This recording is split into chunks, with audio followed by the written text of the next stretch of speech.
In this movie, Shrek Forever After, Shrek in this scene goes to his own birthday party, which is a surprise birthday party, and he's visited by lots of guests from his swamp.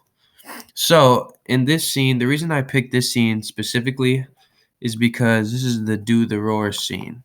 And in this scene, the a lot of characters are here playing their part, and they're making a mockery of Shrek.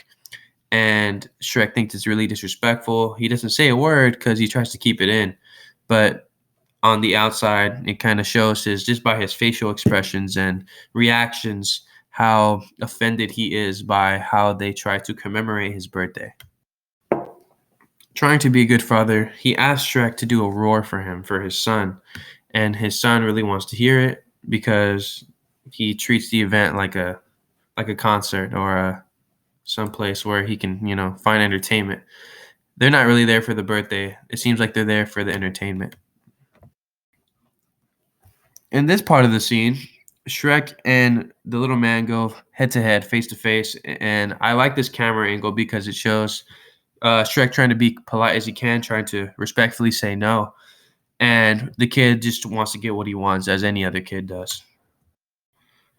So the Muffin Man makes him a cake, and this cake is very unusual because it shows the worst characteristics of an ogre. He's trying to make an ogre look good, and in Shrek's eyes, ogres don't look good. He knows that. He's come to peace with that, but it feels like they're making fun of him with this type of picture in this scene, and they are proud of it. Shrek tries to talk to Fiona about it, about how the cake looks. Fiona, obviously, on the look on her face, shows some disconcern. Also, if you look in the back, it also showed. I think this was on purpose to show that they are trying to make fun of Shrek and ogres in general, which I think was pretty disrespectful and took offense to some level with Shrek. And now Shrek's anger is just escalating. Shrek is a fictional story, so the three little pigs obviously have a part to play here, and their part in this scene is eating the cake, the one that Shrek didn't really like, but Shrek didn't really care too much, but he was a little mad about that, and his anger is just keeps on getting worse and worse. It's like a ticking time bomb. It's getting louder and louder in the room with more people. There's more chaos, and the babies are crying again, and he has to tend to them. Also, the three little pigs have to argue with they're arguing with each other on who ate the cake. So it just brings more drama, more chaos to the entire thing. At this point, Shrek is flustered. Everything's going wrong. The kids are on the table crying. You got Pinocchio running around him, running circles around him, literally. It's demeaning, and Shrek doesn't know what to do. I like this angle because its angle shows the top. It shows multiple sides of the story at one time, which I thought was really cool.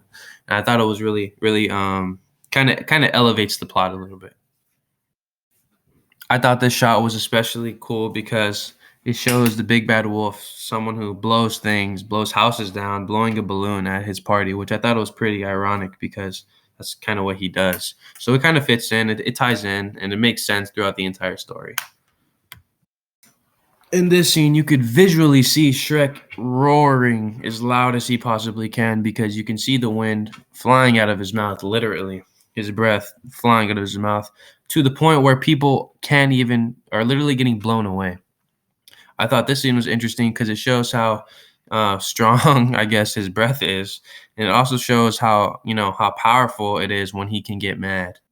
And in this group of people that Shrek doesn't even talk to, they're obviously frightened and scared by his roar. It literally pushed them beyond the table. And I like the scene because it shows Shrek, being separated from everyone else, symbolizing he's different from everyone else, which in fact he is. And I thought this was interesting because I think Shrek kind of noticed and realized for himself that these people are not going to really like the real him. And, that's kind of what it came up to. And it kind of ruined it. It was a party pooper.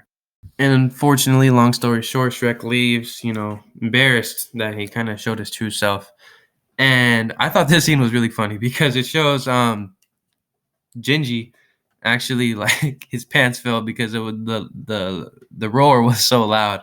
And this is how the scene ends.